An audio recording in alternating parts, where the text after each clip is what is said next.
Gubernur Jatim Khofifah Indar Parawansa sudah berlangsung sekian ronde. Dalam episode terbaru, Risma dan Pemkot Surabaya, Sidoarjo, dan Gresik satu suara meminta PSBB disudahi.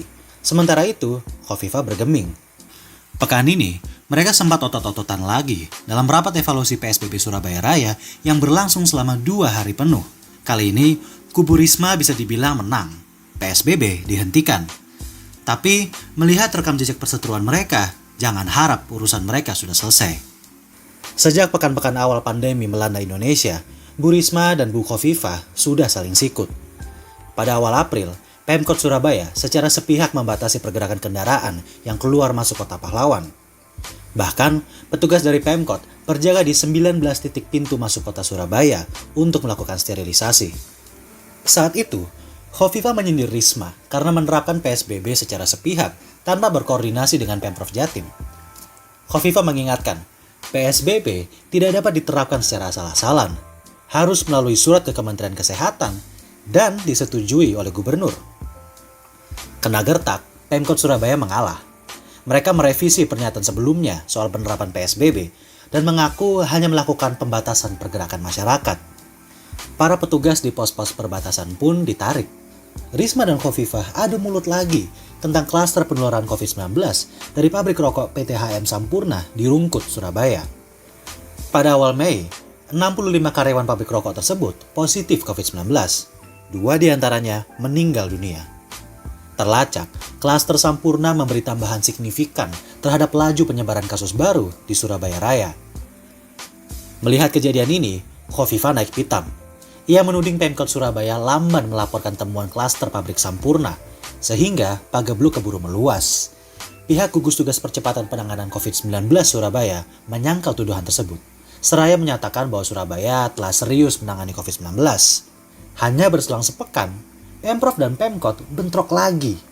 Pertengahan Mei, gugus tugas percepatan penanganan COVID-19 Jatim menyatakan bahwa terdapat klaster penyebaran COVID-19 di 2 pusat perbelanjaan besar, Pakuwon Mall dan Tunjungan Plaza. Temuan ini lekas disanggah oleh gugus tugas Surabaya.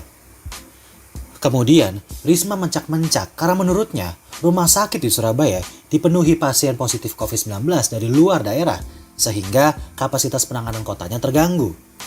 Khofifah lantas membalas bahwa menurut etika kedokteran, pekerja medis tak boleh membeda-bedakan pasien yang ditangani atas dasar apapun. Kali ini, Dirut RSUD Dr. Sutomo Surabaya, Joni Wahyu Hadi, turun tangan. Ia menyangkal Risma dan menyampaikan bahwa 95% pasien COVID-19 yang dirawat di rumah sakitnya adalah warga Surabaya. Situasi semakin memanas saat Pemprov menuduh Pemkot Surabaya menelantarkan 35 pasien COVID-19 di RSUD Dr. Sutomo tanpa konfirmasi, sehingga menyebabkan penumpukan. Pemkot dan gugus tugas Surabaya menyangkal tuduhan tersebut dan menyampaikan bahwa pasien tersebut adalah pasien kecelakaan. Insiden paling sensasional terjadi pada akhir Mei saat Surabaya dan Jatim berebut mobil tes PCR COVID-19 bantuan BNPB.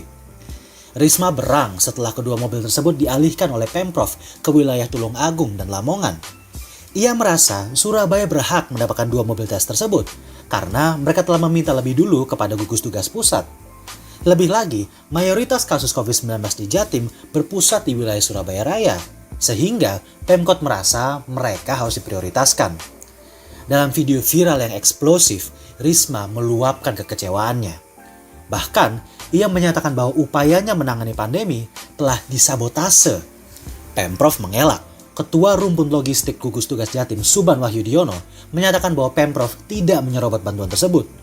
Justru, pihaknya telah mengirimkan surat tugas kepada gugus tugas pusat terlebih dahulu. Surat mereka tertanggal 11 Mei, sementara Surabaya baru mengirim surat permohonan pada 22 Mei.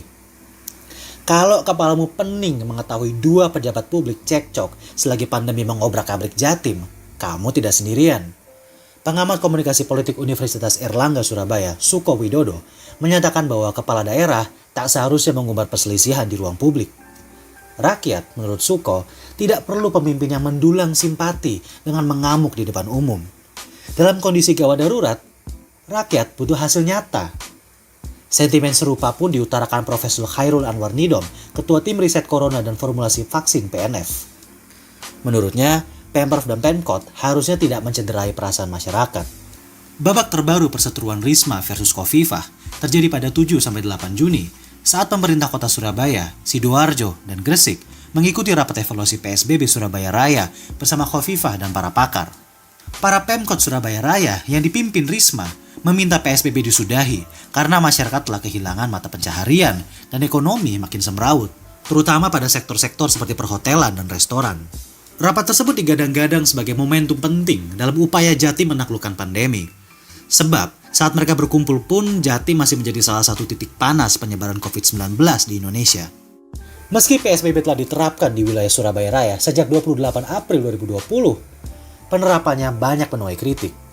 Menurut Dr. Windu Purnomo, epidemiolog Universitas Airlangga Surabaya, PSBB di Surabaya sama sekali tidak efektif. Apalagi PSBB Jilid 2 antara 12 sampai 25 Mei 2020. Pasalnya, sepanjang rentang waktu penerapan PSBB, jumlah kasus COVID-19 di Surabaya justru melonjak tinggi.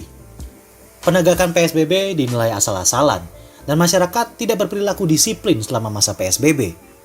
Dr. Windu menyebut PSBB di Surabaya Raya terkesan abal-abal.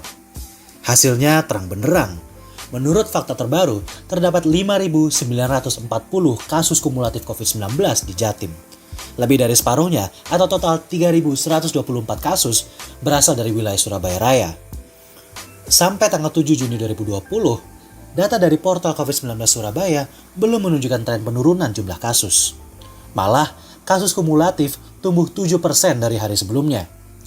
Meski Risma dan pemimpin wilayah Surabaya Raya lainnya sepakat meminta PSBB disudahi, pakar epidemiologi sebetulnya tidak setuju. Seperti dilansir IDN Times, Dr. Windu mengaku tidak menyarankan PSBB dicabut oleh Pemprov Jatim. Toh, menurut hasil evaluasi, Surabaya Raya belum siap walaupun ada beberapa indikasi positif.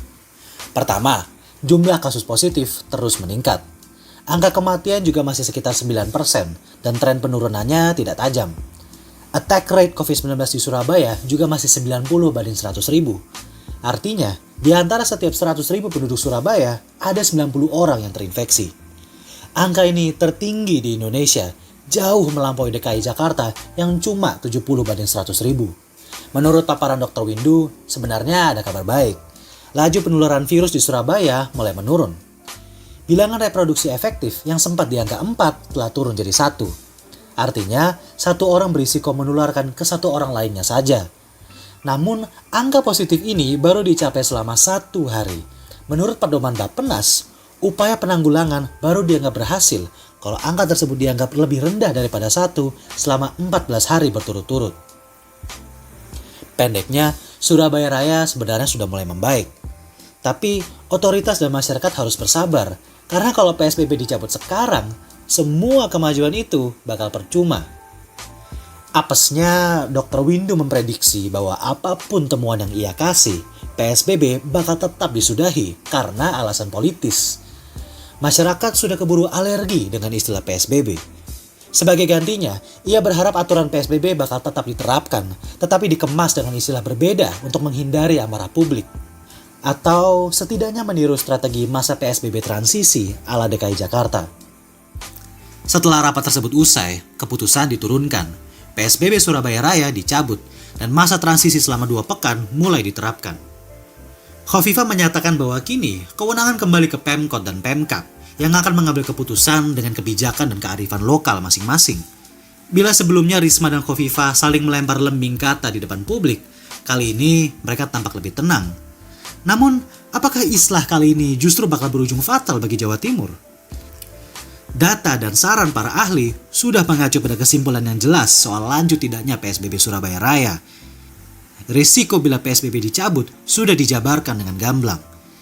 Bila Jatim kembali terpleset, kita lihat saja apakah drama gubernur versus wali kota akan berlanjut lagi.